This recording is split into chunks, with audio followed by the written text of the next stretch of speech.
pranayama the most important yoga protocol? And I've been practicing, for several decades, teaching for many decades, practicing for almost 5 decades. And it's really confounding to know which is really important, whether meditation or hatha yoga postures or mantra or, meditation or the diet or the kriya, right? And everything is so super amazing. But hands down, I would say all around, and there are reasons for it, and I'm going to discuss and show you how to practice it as well. A method that is highly effective and developed over many decades, um, uh, you know, including my own personal touch to it. Right. For those of you who like the contents of my videos, please don't forget to like and subscribe if you haven't already. This is going to greatly help my channel to reach out to more people, and you'll be doing me a very big favor by doing this. Right. You don't know how much you'll be helping me actually, and I would really appreciate that. And for those of you who don't know me, I am Osman. I am the blind Muslim yogi.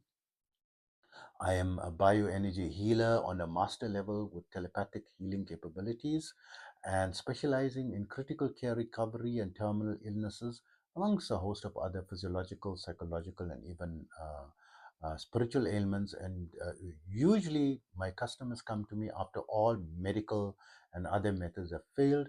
And after they come to me, my success rate, even if it is terminal illnesses or critical care recovery, where the person is in ICU and given just a few days or few hours left to live, and there's nothing more they can do. Success rate turning those things around is over 90%, right?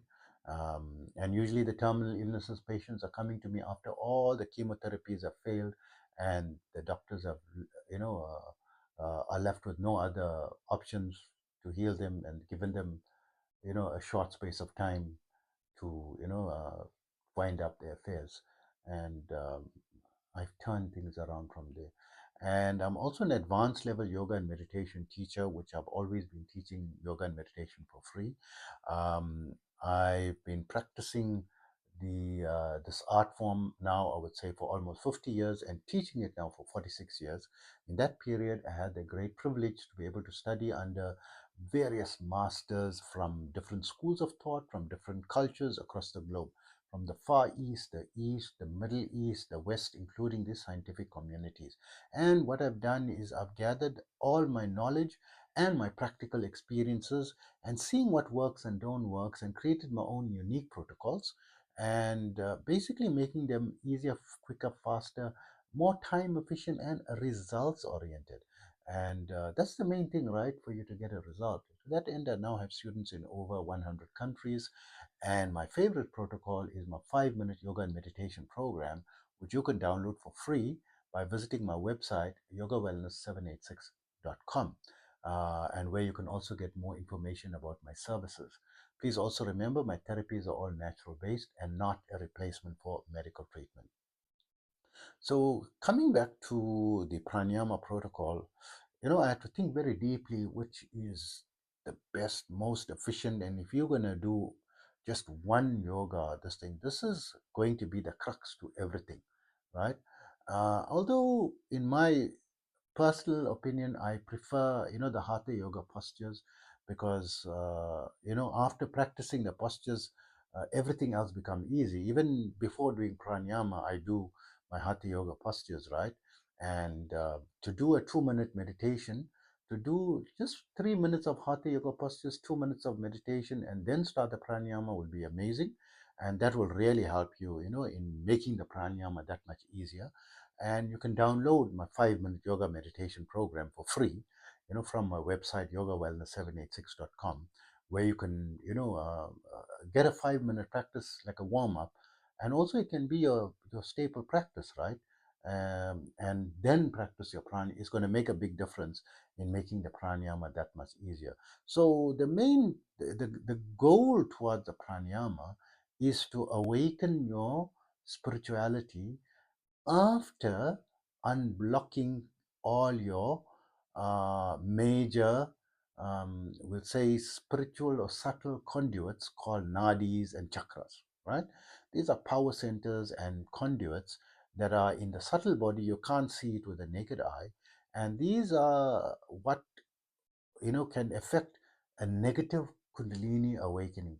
So when you cleanse these and develop your pranayama, slowly, it doesn't have to take too long. You're not going to take decades and all that. It's going to take a few months, and it's going to help you, to awaken your spirituality very safely and naturally without going and getting initiated by someone else, and without taking diksha and being committed for multiple lifetimes to them. And you are obligated. They become your guru. And there is also a spiritual connection for eternity, with their line, and they making so many rules and regulations. So I'm this way, you're following it naturally. You're not under any guru or anything. I'm not your guru. I'm just giving you the method that works. And these are from extensive experience and teaching for 46 years and seeing what works, not only with me, but with many of my students. And, with especially if they do a chakra and blocking, if you can get it professionally done. And I feel I haven't found someone that does it professionally, actually, because when I heard about this, I uh, designed my own method of chakra unblocking, and it is the proper, correct, professional way where each person can see, the colors himself. So coming back to the pranayama, we want to unblock. So what's gonna happen is the rate at which we're gonna do it on the alternative nostril breathing, and this is also known as a type of kriya. What I'm teaching you, right? Means this is going to bring you closer to the awakening experience. Oh, actually, it's going to give you the awakening experience, right? In a very short space of time, right? So it's possible within a few weeks if you follow all the rules, and very difficult to follow the rules. So it'll take you about 6 to 12 months, possibly, maybe a little bit more. Very important during this period is your diet. Try to include, I'm not saying go and become a vegetarian or a vegan or anything, no, but try to have more fruit, fresh, wholesome fruit and vegetables in your diet, and nuts, right? And legumes and lentils. Try to incorporate. This is going to be very important because you need to fill your body with wholesome. This is going to help to fast forward your progress in the pranayama. So try it for just 2 weeks. A mainly vegan diet or mainly vegetarian diet, and don't overcook your foods. Try to have a lot of fruit, nuts, and try to have like not overcooked. Try to have more the cruciferous vegetables because these are very nutrient dense, right? Cauliflower, cabbage, broccoli, kale. These are the cruciferous vegetables that are common. Of course, there's Brussels sprouts as well, and there's I think 3,000 types of cruciferous vegetables, right? So you must be able to find something, and then also the different herbs like spinach and chard, and a variety of herbs, to include it and to make it like a salad, with cucumbers and so forth, and squeeze some lemon, try to keep it natural. Your dressing, instead of putting artificial dressing, squeeze lemon. If you lightly steam some broccoli, it's very delicious when you squeeze some lemons over them, right? And even the cauliflower is extremely bitter raw. So I normally, on a daily basis, I'm having my cruciferous vegetables. I put it in a blender and I blend it raw, right? But I chop up one orange and one lemon with the peel, and I add it, into the blender, about 1 pound or 450 grams of cabbage or cauliflower or kale or broccoli or even spinach, right? About 400, and fill the blender up, and then one orange, one lemon, because the lemon, takes away the bitterness. Add like a little bit of this thing, and I add a handful or 4 tablespoons of flax seeds into the thing, and I top it up with water, blend it, and it makes me 3 full smoothies, right? Because I've got a 1.5 liter blender, so it fits in 600 mLs, right? container, like and actually around 500 mLs, right? And I drink, one of that every day. And the other meal that I have, this is important for pranayama, right? Because you're going to make faster progress, right? You're not obligation, not compulsory. And I know it's very difficult to have this. You can just have it in the mornings, to your regular meal. Add this to your this thing and have one of it. And just keep them in the fridge, because once you blend the flax seeds, it must be blended and kept cold. You must not add any heat, because the flax seeds has got that amazing nitric oxide. It's got amazing protein levels. I think about 26 grams of protein per 100 grams, right? It's got some amazing, and it's got this amazing natural omega 3s that's going to go and remove all the inflammation markers and actually improve your pranic energy, because you're doing pranayama to increase your prana, your subtle life force energy. This has a substantive increase in your prana, in your subtle life force energy. You feel like, lighter, more energized. Just do it for about 2 weeks, and you see you feeling much better, and your system, your digestion is better because you're putting more fiber into your system. And the other meal I normally like half cook. My favorite cruciferous vegetable is cabbage, and I don't add any vegetable oil or anything in it, right? So I just, but I add, and I don't put any chili, I don't add any onion, and I don't add any garlic. So onion, garlic, and chili are things that you should learn to start reducing in if you want to make substantive progress in yoga, because as your subtle life force energy and your awakening experience happens, these start having a negative effect on you. So I'll discuss that in another video. I want to get to the pranayama, right, as quick as possible. So, and then you can have a little bit of, I mean, you can't stay where you have to have your chicken, you have to have your fish, you have to have your meat and so forth. Try to reduce your red meat to as little as possible, not more than 200 grams per week, right? Once a week. And try to have more white meats like chicken or fish, and however you want to have it prepared, right? I don't want to make any difficult rules, but try to minimize, and maximize your vegetable intake, and try to have fruit, all kind, whichever fruit you like, and nuts, right? Whichever nuts. And although the healthy nuts is walnuts and it's very expensive usually. So the cheapest nuts is peanuts, and they say too much of it is not too good because it's got a very high fat content. So yeah, depends on you, right? And I don't have a problem with peanuts. I have loads of peanuts, right? I'm usually consuming about up to 1 kg, between half a kg to 1 kg of nuts per week, right? Because I'm mainly on a keto based diet, so I don't have carbs. I get my energy from fats, and I follow whole foods, mainly a whole foods plant-based diet, not 100% vegan or vegetarian or anything. So, but very rarely would I eat, any meat or chicken products, right? And this, I found significant improvement in my pranic energy because I'm an energy healer as well. I'm using this energy to save someone's life, and it's very important. So let's get back to the breathing. There's so many types of breathing exercise, but it's not practical to do all the breathing exercise. And I used to do many, and then eventually I narrowed it down to the one that is the most effective and is bringing about a substantive result to awaken your Kundalini energy, right?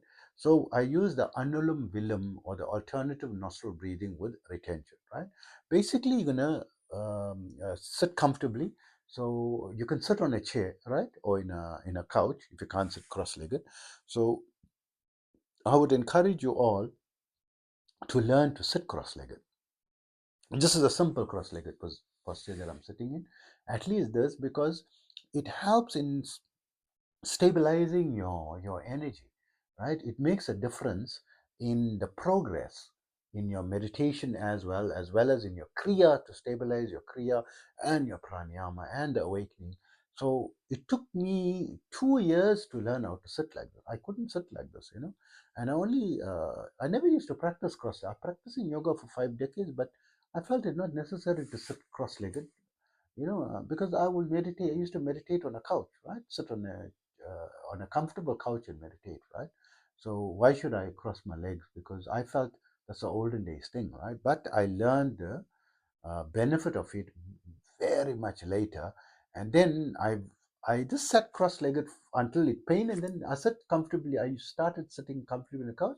If it pained, then I open my legs, right? Or I'm sitting like now. I'm sitting on my bed and sitting comfortably. So if my legs pain, then I will open the legs, and then after a few minutes, I can cross it back, right? When it's like maybe after five minutes or so, right? Your legs are fine. You can cross it again. It makes a huge difference, and as you get used to it, it becomes easier and easier. So the recommended posture is at least firstly sit comfortably. If you can sit like in a simple cross-legged posture, or preferably Siddhasana, right? Siddhasana is the super amazing posture which if you can learn or try practicing that, this is going to be amazing. So what helps in advancing in the cross-legged postures is to practice stretching the inner thigh muscle here. This is the problem why you can't sit cross-legged. And the best way is to bring your heels together and just don't put force, right? Don't put force on your two knees and just sit comfortably, right? And let it, like as whenever you get a chance, just sit that way and let these muscles stretch over time, right? Do like, while you're watching your television program or you're listening to your podcast or you're watching your YouTube or you're just playing a game, just sit like this until it's no longer bearable, and then then this is going to help you more than just crossing. Oh, you could just sit cross-legged, but that helps in fast forwarding the rate at which you can sit cross-legged, because when your kundalini awaken, you're going to need, very important for you to sit cross-legged, because it stabilizes you. You'll feel it when the energy comes, right? So Siddhasana is to bring your right heel to your perineum, right? As to your abdomen, to the center, to your core, to the base of your spine. Try to like almost like sitting on it, and like, but no, not on it, but just like roll off it, because it like props you slightly forward, so you don't need to lean on anything. And then bring your left leg. You see, you bring it up like this. You bring your heel to up to just below your navel, and just let your knee drop there, and just push your toes between your calf, your right calf, and your right thigh, slightly, so it grips, and you like propped up on your heel, right heel, and you've got a steady posture, right? So it's not compulsory you do it like that, and you can also like with the pranayama, lean back. But what happens is when your kundalini awakens, it's it like hinders the flow of the energy up your spine. It blocks the flow actually, or restricts, even in a very high level. It dampens the flow up, and sometimes it gets stuck, on your back. So it's good to keep your back free. So I normally come a little forward, because you want to sit a little forward, right? And must be comfortable, right? So you're sitting in the norm. If you're sitting in the normal cross-legged posture, it's very hard to sit, upright, for long, because it's like the same. So it's good. You can, another way is to put a cushion under your buttocks, right? Put a cushion under your buttocks to the edge of your buttocks, so it like props you a little forward, and there, voila, you're sitting a little forward, and your back is free, right? So now I'm sitting in a comfortable, not doing Siddhasana, because I don't. But Siddhasana is preferable. Since it's preferable, let me just get into Siddhasana. Right heel to the perineum, and then left heel up, and just drop it. It's not very strict how it should be, but sitting comfortable, right? Now we're going to do the alternative. We're going to breathe in through that left nostril, and then we're going to clap the two nostrils. So we're going to use the ring finger and the thumb, right? And the two fingers going to be on you can just rest it on your forehead, right? Some people say, like the actual thing is to fold it like that, but it's very uncomfortable for me. I just do it this way, and the small little finger is free, right? So this is the thing. So you just press your thumb to block your right nostril, and breathe in as full as possible, right? And then you're gonna hold, don't practice yet, just watch what I'm doing, and then you're gonna clap both nostrils, right? And hold your breath, Your mouth is closed, of course, right? And then you open your thumb and breathe out through the right nostril. And then you breathe in through the same nostril. Important is full, full, full, full, full. Your lung must be expanded to the maximum. Clap your nose, and then you're holding your breath, right, for a short, and then you open your finger and breathe out. So you breathe in, hold, breathe out, breathe in, hold, breathe out. That's one round, right? So the goal is to reach 21 rounds, right? To do this for 21 rounds, but in a cyclic and timed manner. There must be a ratio of time that you need to use. So in the beginning, you might have difficulty to do 21 rounds. So just do 3 rounds in the first day. And when you become comfortable with 3 rounds, then add another round and another round and another round, slowly, because you must not be suffocating, right? This is very important, because that means and the suffocation feeling is just because your chakras are blocked, and as it's becoming easier, means the chakras are unblocking. That's why it's becoming easier. The more and more and more you'll see, as you're going up the levels, that it was so difficult in the beginning, but it's becoming easier and easier and easier, right? And important key is never leave a single day. So the ratio in which you should we're going to use counting, right? Because the count of one, a ratio of 1:4:2. So when you breathe in as a factor of 1, then 4 times the amount of time it took for you to breathe in, you'll hold your breath, and then 2 times for what you breathe in, you'll breathe out, and then breathe in for a factor of 1:4:2. So in counting, you're not going to use seconds or a clock or watch it. See, you're going to count naturally, like 1, 2, 3, 4, right? Fast, not very fast. 1, 2, 3, 4. 1, 2, 3, 4. Like naturally, like 1, 2, 3, 4, right? So like approximately, if you count 100, it's like 60 seconds, right? So you're going to count to breathe in. You're going to count 4, and then you're going to hold 4 times that, right? 4 times that unit of 4 is 16. You're going to hold for a count of 16 and breathe out for a count of 8. Breathe in for a count of 4, hold for 16, breathe out for 8, right? So remember 4, 16, 8, 4, 16, 8, right? So let's do it together. Let's practice together. So you're ready? You're sitting comfortably. You're sitting on your couch. You're sitting cross-legged or siddhasana. But important to be cross-legged, right? I mean, important to just be comfortable. So if you can't sit cross-legged yet, don't be stressed. You can learn with time, right? So remember, the right hand, the thumb and the ring fingers gonna clamp the nostrils, but you're leaving it open. Now you just depress. You're gonna start by depressing the right nostril, right? Right. So I'm gonna breathe in for a 1, 2, 3, 4, and then hold for 16. I'm gonna count naturally in my mind, and then breathe out for a count of 8. Naturally, I'm going to count 8, right, when I'm breathing out. Then I'm going to breathe in for a count of 4. I'm going to hold for a count of 16 and breathe out for a count of 8, right? So you're going to try to follow with me, right? So when I'm breathing in, I'm going to hold my hand like that. And then when I'm holding, I'm going to hold my fist, right? And when I'm breathing out, I'm going to hold my palm downwards, right? So you know whether I'm breathing or breathing out, right? Right? Okay, I did it too quickly for you. Maybe you was not ready. So on the count of 3, we're going to start, right? 1, 2, 3.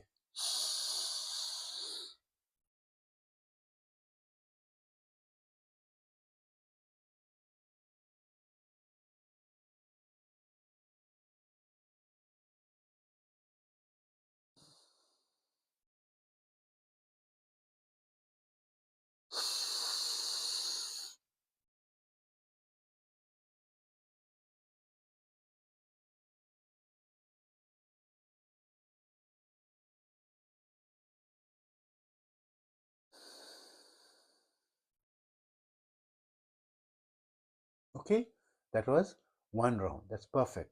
So now what we're going to do is we're going to do 3 rounds without any break in between, right? So you might find a little bit difficulty because you're not used to it, but it's not dangerous, because it's only 3 rounds. You're not going to suffocate. it's going to finish in probably in a minute or so, right? And it's only a danger to hold your breath for more than 3 minutes, and we're not holding the breath. We're breathing in, holding, and breathing out, breathing in between, right? So we're going to just do 3 rounds. So if you find 3 rounds difficult, then stick to just one round until one round becomes easy, right? And then goes to 2 and 3. But it's good to start with 3 rounds, right? So we're going to do 3 rounds, and we're going to do it together, right?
Okay, that was 3 rounds. So maybe you'll be a little bit out of breath or something because you're not used to it. And but you'll get used to it, and just practice that 3 rounds every day till it becomes easy peasy, right? Very easy. Don't go beyond that, and then slowly increase it to 3, 4 rounds, 5 rounds, 6 rounds, 7 rounds, until you reach 21 rounds, right? And then when you're practicing 21 rounds and you can do 21 rounds easily, then you can go up to level 2, level 3, and level 4, right? Step by step. So level 1 is 4, 16, 8, 4, 16, 8. Level 2 is you multiply this ratio by a factor of 2. Level 3 is you multiply that same original ratio by a factor of 3. And level 4 is multiplying the original ratio by a factor of 4. So it means level 1 is 4, 16, 8, 4, 16, 8. Level 2 is 21 rounds of, multiplied by a factor of 2 is 8, 32, 64, 8, I mean 8, 32, 16, 8, 32, 16, 8, 32, 16, 8, 32, 16. This is level 2. So once you can do 21 rounds easy, then you can go to level 3, right? And it will become easy. As it's becoming easy means the chakras are getting unblocked. If it's difficult, means there's more blockages. If it's taking longer for it to become easy, means there's so much of blockages that you have, right? This is the way to unblock your chakras yourself without going for chakra unblocking, right? So level 3 is multiplying the original ratio of 4, 16, 8 by a factor of 3. So it comes to 12, 48, 24, 12, 48, 24, right? So for 21 rounds of that. And when that becomes very easy, you go to the final level of 4 times the original, which is 16, 64, 32, 16, 64, 32. Don't go above that level, right? I myself am doing now for practicing for 5 decades. I am able, I did once try to see how high I can go and did some crazy numbers and all that. Then I came back because it's dangerous, right? If you can cause permanent brain damage by depriving your brain of oxygen, and you can't just start with 16, 64, 32, 16, 64, 32, 21. It's going to be very difficult, right?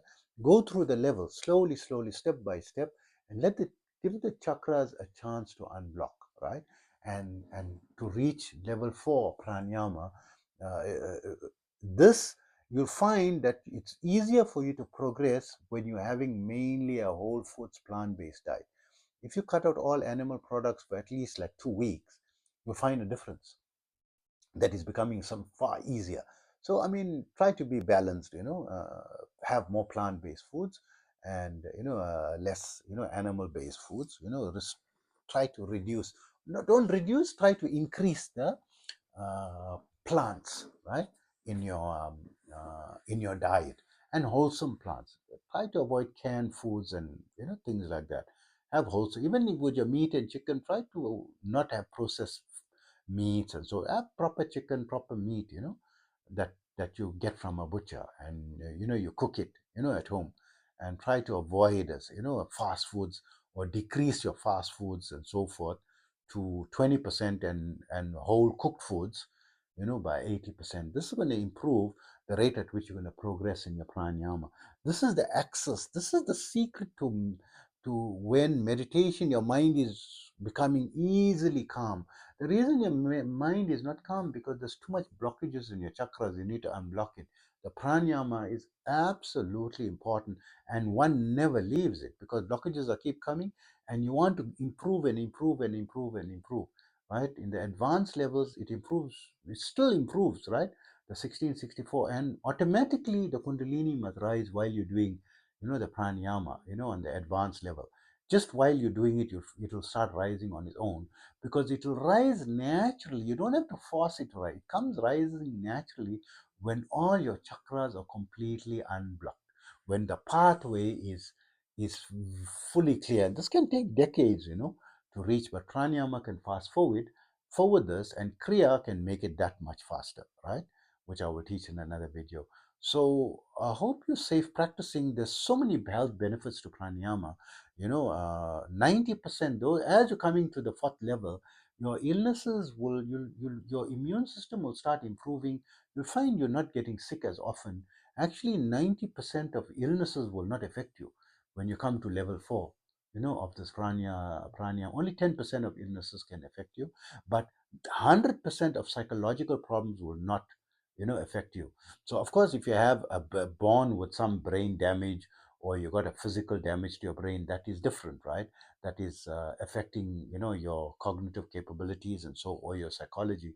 But naturally, like psychosis, anxiety, stress, and all these things will not go to a chronic level. Yes, you're a human being, you're going to become sad with things, you can, when you're under stress, you're going to, but you'll be able to handle it or control it. You won't get into chronic stress or chronic anxiety, and you won't have so 100% of psychological ailments like dementia and um, Alzheimer's and all that, that comes to people in the old age will not affect you. I know I will not lose my memory. Memories becomes sharper and sharper and more amazing with the passage of time, right? And it'll help with your studies, and and also your VO2 max. When you're doing this, it improves it amazingly, and you'll find your strength can almost double in the gym. You'll find your endurance is better, your strength is improving. You'll just see, just measure over 6 month period, because if you're regularly going to the gym, you'll see there's an improvement. If you're jogging, if you're walking, you'll find massive improvement in all that. And also in your calm, you're basically going to be more calm and relaxed, and together your energy is going to become more balanced.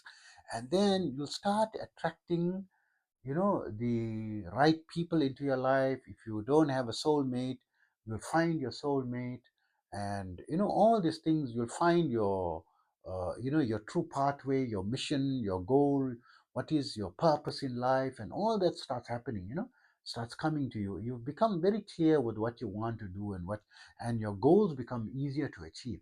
You'll be able to stay, you'll be able to get self-discipline. You start to make progress overall in your life. It's absolutely important, the pranayama, especially in your physical strength, your psychological strength, in your financial success. You're going to improving in your career, in your social life, and your overall feeling of wellness. So why is this not the most amazing thing on the planet?